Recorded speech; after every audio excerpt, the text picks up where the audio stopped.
ఇదిగోండి అర్జీ, మేము ఇచ్చిన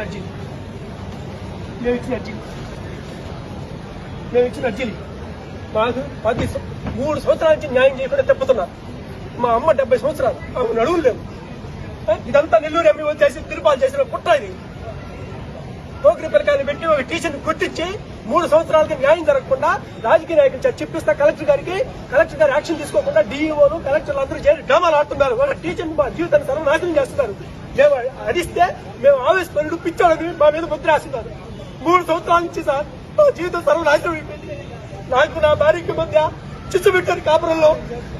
ఏ రాజకీయ నాయకుడు చెప్తున్నాడు, ఏ మంత్రి చెప్తున్నాడు, ఏ ఏదో చెప్తున్నాడు.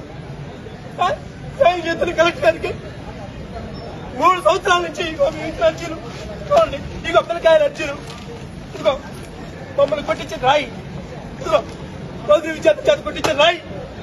ఎవరు చేయాలి న్యాయం? మాకు స్కూల్కి పోతే క్లాసులు చెప్తున్న పిల్లకాయలు పెట్టి దాడులు చేయిస్తా.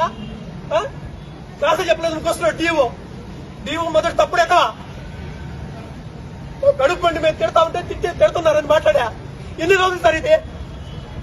మేము ఇక్కడే కూర్చుంటాం, సాయంత్రం దాకా ఇక్కడే కష్టం. మేము న్యాయం చేసిన దాకా చూసాము. ఇన్ని రోజులు 3 సంవత్సరాల నుంచి సమయం పాటించాం. మేము న్యాయం చేస్తారులేని కలెక్టర్ రావడం అసలు తప్పించుకుని తిరుగుతున్నారు అందరూ. మాకు ఎవరు చేయాలి న్యాయం? కోర్టు పోతే అడ్వకేట్లు కొనిపాలు అవుతున్నాడు అతను తిరుపాలు. నెల్లూరు ఎంఈఓ చేసిన అరాచకాలు ఇవి రాని చూడండి, అందరూ చూడండి. పోలీసులు దొంగ ఎఫ్ఐఆర్ కట్టారు. కూర్చోరు. పోలీసులు దొంగ ఎఫ్ఐఆర్ కట్టారు. ఇదిగో రాయి పెట్టి పోకిరి పిల్లకాయలు పెట్టి రాళ్లతో కొట్టిస్తే ఇదిగో రాయి ఎవిడెన్స్, మొత్తం ఎవిడెన్స్. ఇక పిల్లకాయలు రాయించిన లెటర్స్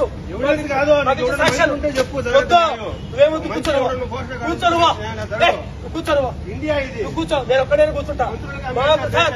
మాకు ఎవరు న్యాయం చేయకుండా, మాకు న్యాయం జరగకుండా, మా పక్క ఎవరు నిలబడకుండా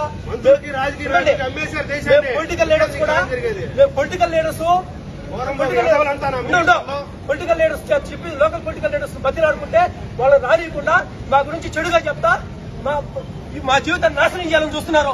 చూడండి ఎవిడెన్స్ ఎన్ని ఉన్నాయో. మొత్తం పిల్లకాయలు అడగడు పోయి మేము ఎట్లా చదువు చెప్పామో.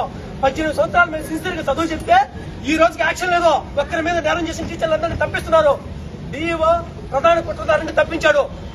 అసలు